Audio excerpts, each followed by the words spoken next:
लेकिन संख्या पद्धति से पहले आपको हम ले चलते हैं before we study about number system. तो संख्या पद्धति नंबर सिस्टम पढ़ने से पहले हम सबसे पहले ये जानेंगे कि संख्या होता क्या है। बात समझ में आया? संख्या होता क्या, आखिर में संख्या किसको कहते हैं? आप ज़्यादातर आप छोटे क्लासेस से पढ़ते आ रहे हैं natural number, whole number, integer number, odd number, even number, prime number, composite number, co prime number, prime triplet number, ये सभी नंबर्स पढ़े, fraction number, decimal number, constant number, variable numbers. आखिर में ये सभी चीज़ें पढ़ रहे हैं, लेकिन इसमें एक शब्द जुड़ा हुआ है उसके साथ नंबर। तो आप जानोगे कि नंबर होता क्या है। बात समझ में आया? तो before we study about number system first of all we know what is number. तो संख्या पद्धति पढ़ने से पहले हम जानेंगे कि नंबर होता क्या है। बात समझ में आया? Yes sir. तो आप नंबर जानने के लिए सबसे इजी भाषा में हम आपको समझाते हैं कि हमारे आसपास जो भी चीज़ें ये दिख रही हैं इस क्लासरूम में, या हम हमारे से जो भी नज़रों से जो भी चीज़ें दिख रही हैं, ये सभी क्या है, एक भौतिक राशि हैं। बात समझ में आया? जैसे कि मान लो तुम कहते हो कि हमारी जो है उनसे फिजिकली भेंट नहीं हुआ है कभी, या फिजिकली मुलाकात नहीं हुआ है। फिजिकल का मतलब ये हुआ कि नज़र के सामने से कभी भी एक दूसरे से मुलाकात नहीं हुआ। बात समझ में आया? तो हमारे आसपास जो भी चीज़ें दिख रहा है वो सभी क्या है, फिजिकल वस्तुएं हैं। बात समझ में आया? फिजिकल थिंग्स हैं, ठीक है। यानी कि हमारे आसपास उपस्थित जो भी यहाँ पे भौतिक राशियाँ दिखती हैं, इन भौतिक राशियों के मात्राओं को प्रदर्शित करने के लिए, यानी कि दर्शाने के लिए कि वह कितना है, थोड़ा है या ज़्यादा है, कितना मात्रा में है। आखिर में उनका मात्रा कुछ होगा ना, निश्चित होगा या अनिश्चित, कोई भी मात्रा जरूर होगा, लेकिन होगा। बात समझ में आया? तो वही क्या है, यानी कि हमारे आसपास उपस्थित जो भी भौतिक राशियां हैं उनकी मात्राओं को प्रदर्शित करने के लिए या दर्शाने के लिए जिन गणितीय चिन्हों का हम प्रयोग करते हैं उसे हम क्या कहते हैं, संख्या कहते हैं। बात समझ में आया? अब संख्या तुम्हारा क्या होता है, दो तरह के संख्या होते हैं। बात समझ में आया? अगर तुम देखोगी तो संख्या तुम्हारा क्या है, यानी कि जो तुम नंबर पढ़ते हो नंबर क्या है, तुम्हारे पास दो तरह के निकलते हैं। समझ में आया? जब यहाँ से नंबर जब पढ़ोगे, यहाँ से नंबर निकलेगा, एक तुम्हारा जो होगा कांस्टेंट नंबर होगा। बात समझ में आया? कांस्टेंट नंबर ऐसे नंबर्स होते हैं जो डिजिट फॉर्म में लिखे जाते हैं, जो अंकों के रूप में लिखे जाते हैं, उसे हम क्या कहते हैं, कांस्टेंट नंबर कहते हैं। दूसरा जो हमारा होता है वेरिएबल नंबर होता है। क्या होता है? वेरिएबल नंबर होता है, जिसको हम क्या कहते हैं, लिटरल नंबर कहते हैं। आया समझ में? कांस्टेंट नंबर का मतलब हुआ those numbers whose values are fixed. बात समझ में आया? ऐसी संख्या जिसके मान क्या हो, निश्चित हो, एकदम फिक्स हो, उसको हम क्या कहते हैं, कांस्टेंट नंबर कहते हैं। कांस्टेंट नंबर जो डायरेक्ट डिजिट फॉर्म में लिखे जाते हो, जो गणित के डिजिट फॉर्म में लिखे जाते हैं, यानी कि 0 1 2 3 4 5। उसी तरीके से पाई भी एक नंबर होता है मैथमेटिक्स में, ये भी तुम्हारा क्या है, कांस्टेंट नंबर तो है, लेकिन यह क्या है, तुम्हारा इरेशनल नंबर है। आगे जब पढ़ोगे नंबर सिस्टम, जब और उसके डीपली में आप घुसेंगे तो आपका रेशनल निकलेगा, इरेशनल निकलेगा, आगे पढ़ोगे। उसी तरीके से तुम्हारे पास क्या है, जबकि वेरिएबल नंबर्स क्या है तुम्हारे पास, एक्स वाई, जो अल्फाबेटिकल स्मॉल लेटर से प्रदर्शित की जाते हैं नंबर्स, उसको हम क्या कहते हैं, वेरिएबल्स नंबर कहते हैं। इसलिए वेरिएबल कहते हैं इसको, वेरिएबल भी नाम है, और दूसरा क्या है, लिटरल नंबर भी कहते हैं। बात समझ में? लिटरल नंबर का मतलब होता है कि वह संख्या जिसे अंग्रेजी वर्णमाला के छोटे अक्षरों, लेटरों के द्वारा दिखाए जाते हो, और जिसका मान क्या हो, निश्चित ना हो। बात समझ में आया? जिसका मान क्या हो, निश्चित ना हो, वह कुछ भी हो सकता है, यानी कि वह मान बदलता रहता है। That's are not fix, that can be variable, that can be varied. बात समझ में आया? जो क्या हो, वेरी होते रहते हो, उनको हम क्या कहते हैं, वेरिएबल्स नंबर कहते हैं। आगे चल के जब इसी कांस्टेंट नंबर को पढ़ोगे तो इसमें से एक ब्रांच निकलेगा जिसको कहते हो रियल नंबर। बात समझ में आया? रियल नंबर जब आप पढ़ेंगे ये आपके क्लास 9th में आएगा। बात समझ में आया? रियल नंबर का मतलब वास्तविक संख्या, वह संख्या जिसको वास्तविक संख्यात्मक रूप में लिखा जाता हो, उनके वास्तविक रूप में संख्या के रूप में दर्शाए जाते हो, उसको हम क्या कहते हैं, रियल नंबर कहते हैं, वास्तविक संख्या कहते हैं। अब यहाँ से जब रियल नंबर पढ़ोगे तो इसके दो ब्रांच निकलेंगे।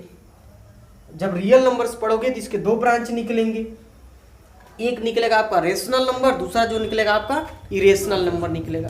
अब रेशनल नंबर की जो ब्रांच आपके निकलेगा उसमें से आपका निकलेगा natural number, whole number, integer number, odd number, even number, prime number, co prime number, composite number, prime triplet number, decimal number. लेकिन अब डेसिमल एक्सप्रेशन से देखोगे तो कांस्टेंट नंबर जो यहाँ पे पढ़ रहे हो ये दो तरह का होता है। तो डेसिमल नंबर के एक्सप्रेशन के अनुसार जब पढ़ोगे तो यहाँ पे एक निकलेगा परिमेय संख्या यानी कि रेशनल नंबर, दूसरा निकलेगा तुम्हारा क्या है इरेशनल नंबर। बात समझ में आया? तो रेशनल नंबर का जो डेसिमल एक्सप्रेशन होता है दो तरह का होता है, एक टर्मिनेटिंग डेसिमल होता है, एक जो होता है नॉन टर्मिनेटिंग रिपीटिंग डेसिमल होता है। बात समझ में आया? लेकिन वही जब आप इरेशनल नंबर का जब पढ़ोगे डेसिमल फॉर्म पढ़ोगे तो that will be only non terminating but not repeating also. बात समझ में आया? यानी कि जो इरेशनल नंबर का डेसिमल एक्सप्रेशन होगा वह क्या होगा, आपका टर्मिनेटिंग भी नहीं होगा और रिपीटिंग भी नहीं होगा। बात समझ में आया? कहने का मतलब कि जब हम वहाँ पे भाग देते हैं, भाग की प्रक्रिया में जो दशमलव के बाद जो कुछ अंक बार बार दोहराता है वह अंक क्या हो, वह कटेगा भी नहीं, वह रिपीट भी नहीं करेगा, बट लेकिन हमेशा जो अल्टरनेट नंबर जो आते रहेंगे एक दूसरे के एक के बाद एक जब नंबर आएंगे तो वह क्या होंगे, चेंज होकर के आते रहेंगे। बात समझ में आया? सिस्टम आप जो नंबर होगा वहाँ पे कभी रिपीट नहीं होगा डेसिमल के बाद, डेसिमल पोर्शन में। बात समझ में आया? अब देखो, लेकिन जो वेरिएबल्स नंबर पढ़ते हो आगे जब जाओगे आप क्लास 11th और 12th में जाओगे तो 11th में बहुत कम है, इसी नंबर को कहा जाता है इमेजिनरी नंबर। इसी वेरिएबल नंबर को जब पढ़ोगे क्या, इमेजिनरी नंबर पढ़ोगे। लेकिन एक और नंबर होता है आयोटा। एक नंबर होता है आपका आयोटा, ऐसे एक लाइन बना के नीचे बिंदी दी जाती है आयोटा, ये भी तुम्हारा क्या है, इमेजिनरी नंबर है। दैट्स विल बी ओनली क्या, imagine. That's can be only imagine. Imagine करो, सपोज करो, लेट अस सपोज तुम्हारे पास x रुपीज है। बात समझ में आया? मान लेते हैं कि आपके पास x रुपीज है, आपके पास जो भी धन है मुझे पता नहीं है, तो हम यहाँ पे क्या कहेंगे, वेरीज करेगा ना वो धन, कितना हो सकता है मुझे कन्फर्मली पता नहीं है। हम 2 बोल दें, पता चले वो 2 हो ही ना। हम क्या, आपके पास 3 रुपीज़ है, 3 रुपया भी ना हो सकता है आपके पास 0 रुपया है। तो जहाँ पे आपको कंफर्म वैल्यू कांस्टेंट रूप में पता ना हो, निश्चित रूप में पता ना हो, वहाँ पे आप क्या कहते हो, XYZ के रूप में लेते हो। बात समझ में आया? उसको क्या कहते हो, इमेजिनरी नंबर। इमेजिन कर रहे हो, लेट अस एज्यूम करते हो, वहाँ पे मान लेते हो, सपोज कर लेते हो, माना कि आपके पास x रुपीज़ है या x धन है। बात समझ में आया? कोई दिक्कत? तो इमेजिनरी नंबर। लेकिन एक चीज़ और है, इमेजिनरी नंबर को ज़्यादातर मोस्टली अलजेब्रा में जो प्रयोग किया था, बीजगणित के अंदर जब भी आप प्रयोग करते हो उसमें अंग्रेजी वर्णमाला के इंग्लिश अल्फ़ाबेट के स्मॉल लेटर का यूज करते हो, ठीक। लेकिन कंडीशन है, अगर कांस्टेंट नंबर को भी, कुछ कांस्टेंट नंबर्स होते हैं जो अपने होल नंबर रूप में होते हैं, कांस्टेंट नंबर को अपने होल नंबर के रूप में, ठीक है, हमेशा इंग्लिश वर्णमाला के जो लेटर्स होते हैं A B C D E, यानी इस तरीके से कॉन्स्टेंटली रिप्रेजेंट किया जाता है। यानी कि यह जो सीरीज होता है A B C D या कंटिन्यू होता है। जैसे मान लो अगर यहाँ से A, इस सीरीज में से A हटा दिए, A को छोड़ दिए, बाकी बचा B C D E F, तो ये सभी क्या आ जाएंगे, वेरिएबल में आ जाएंगे। लेकिन यदि A और B है और बाकी इधर का सीरीज सब गायब हो गया, तभी समझ जाना कि A और B एक ऐसा संख्या है जो कांस्टेंट नंबर को प्रेजेंट कर रहा है। बात समझ में? ये आपको किसी बुक में नहीं मिलेगा, सिर्फ आपको अरिहंत के बुक में मिलेगा। बात समझ में? CBSE की जब अरिहंत की बुक उठाओगे क्लास 9th की, तो उसमें तुमको ये चीज मिलेगा पढ़ने को। अगर तुमने क्या किया, अगर मान लो तुम्हारे पास 3 कांस्टेंट नंबर है, तो वहां से ये तीनों जो सीरीज ऑफ सिस्टम जब लोगे अल्फाबेट का, स्मॉल लेटर का, तो ABC लोगे। माना कि हमारे पास 3 कांस्टेंट नंबर है ABC, और उस ABC का मान भी निश्चित है, लेकिन हम आपको बता नहीं रहे हैं। बात समझ में आया? कोई दिक्कत? यानी कि जब कांस्टेंट नंबर को होल नंबर के रूप में यदि लिटरल फॉर्म में दिखाना हो, तो ये अंग्रेजी वर्णमाला के series number A B C D E F ऐसे कंटिन्यू उठाते हैं। बात समझ में आया? यदि इस सिस्टम में से कोई भी आगे का नंबर कट गया, एक भी नंबर कटा A को छोड़ करके, कहीं से भी कुछ भी उठाओगे तो वो सभी क्या आ जाएंगे, वेरिएबल में आ जाएंगे। यदि A को तुमने शामिल कर दिए, A B C D, ध्यान रहे A और B लिखे हो तो अगला C होना चाहिए, C है 4 है तो D भी होना चाहिए। ये नहीं कि D को छोड़ के तुम F ले लिए। सिस्टम क्रम तोड़ना नहीं है। जैसे मान लीजिए जब भी, अगर मान लीजिए आपके पास कोई ये नंबर है, आप एक नंबर के लिए A लोगे, 2 नंबर है तो यह क्रम क्या लोगे, A और B लोगे। अगर 3 नंबर है तो A भी लेना है, B भी लेना और C भी लेना। 4 नंबर है तो आपने क्या किया, एंड D भी लेना। 5 नंबर है तो A B C D E, 6 number है तो F तक जाना है। बात समझ में? लेकिन यह जो सीरीज जो सीरीज है फर्स्ट के बाद सेकेंड, जो इसका ऑर्डिनल है, जो क्रम है, इस क्रम को नहीं तोड़ना है कांस्टेंट नंबर को लेटरल फॉर्म में दर्शाने के लिए। बात समझ में आया। लेकिन वेरिएबल नंबर को लेटरल फॉर्म में दर्शाने के लिए हम कहीं से भी नंबर उठा सकते हैं, लेकिन बस ध्यान है उस सीरीज में बस ए नहीं होना चाहिए, बीच में कहीं से उठा लो। B C D E F A नहीं है, इसका मतलब B C D E F सभी क्या है, वेरिएबल नंबर है, इमेजिनरी नंबर है। लेकिन यदि इसमें ए आ गया और ये सिस्टम में ए बी सी सिस्टमेटिक है, ऑर्डिनल रूप में है, तो ये हमेशा किसको प्रदर्शित करेगा, कांस्टेंट नंबर को। कांस्टेंट नंबर को किस रूप में, होल नंबर के रूप में। होल का मतलब वो अपने आप में एक संख्या पूर्ण हो, चाहे वो माइनस हो चाहे वो प्लस हो। पूर्ण मतलब कंप्लीटली वह नंबर हो, उसमें अधूरा बिल्कुल ना हो। जैसे मान लो तुमने कहा कोई संख्या है, हम कहते हैं कि मान लो 1/4 1/4, यह संख्या अपने आप में कंप्लीट नहीं है। जब इसको डेसिमल रूप में कंप्लीट करोगे तो 0.25 आएगा। बात समझ में आया। इसको कंप्लीट होने के लिए इसमें 0.75 जोड़ेंगे तब जाके यहाँ क्या होगा, 1 कंप्लीट होगा ना। 5 5 10 का 0 और यहाँ आ गया तुम्हारा 1। कंप्लीट हुआ कि नहीं हुआ, यानी कि वह अपने आप में कंप्लीट हो, एकदम कंप्लीट पूर्णांक हो, तो उसी को हम क्या कहते हैं, होल नंबर कहते हैं। लेकिन अब कहोगे पूर्णांक तो है, एक होता है पूर्ण संख्या और एक होता है तुम्हारा पूर्णांक संख्या। पूर्णांक संख्या तुम्हारा माइनस भी हो सकता है, प्लस भी हो सकता है। All the natural number and its negative together with 0 are known as integers number, पूर्णांक संख्या। जबकि वही क्या पूर्ण संख्या क्या है, शून्य को लेकर सभी प्राकृतिक संख्याएं क्या होती हैं, पूर्ण संख्या कहलाती हैं। Natural number all the counting numbers, the numbers which are used to count the materials are known as counting numbers. यार नेचुरल नंबर, काउंटिंग नंबर को हम नेचुरल नंबर भी कहते हैं। ठीक, सेट ऑफ नेचुरल नंबर को जब हम एक से अधिक यानी कि 2 या 2 से अधिक ग्रुप में यदि सभी नेचुरल नंबर को प्रदर्शित करना हो तो वहाँ पे कैपिटल एन का प्रयोग करते हैं। लेकिन जब किसी एक को, अब सोचो क्यों ऐसा करते हैं, अभी मैं समझाता हूँ थोड़ा सा।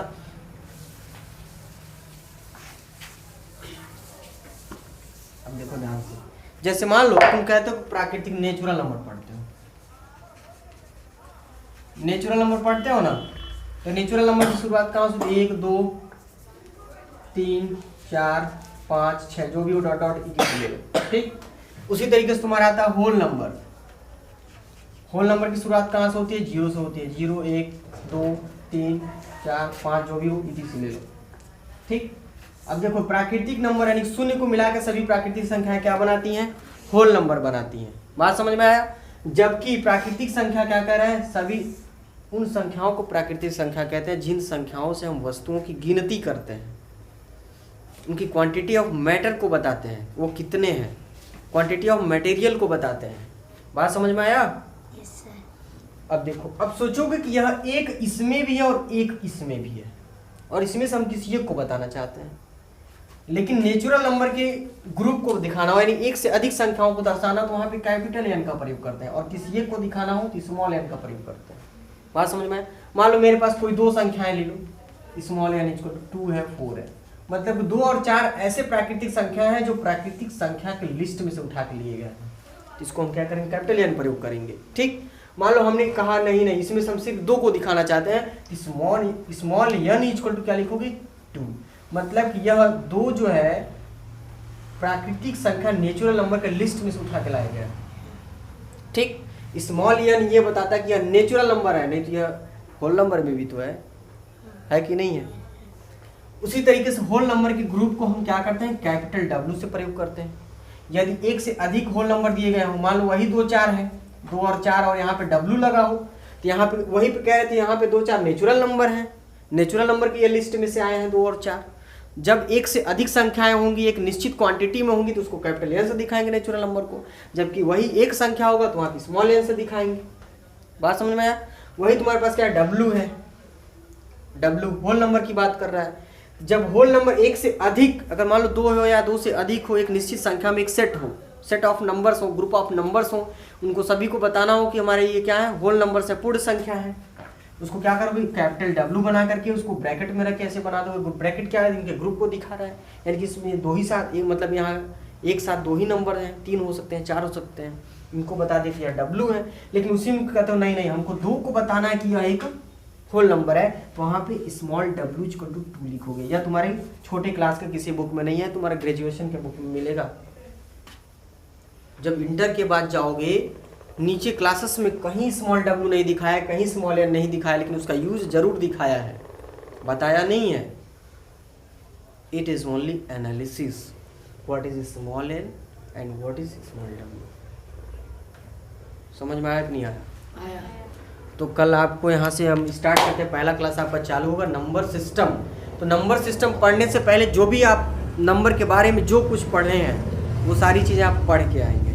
बात समझ में आया? मज़ा आया कि नहीं थोड़ा बहुत?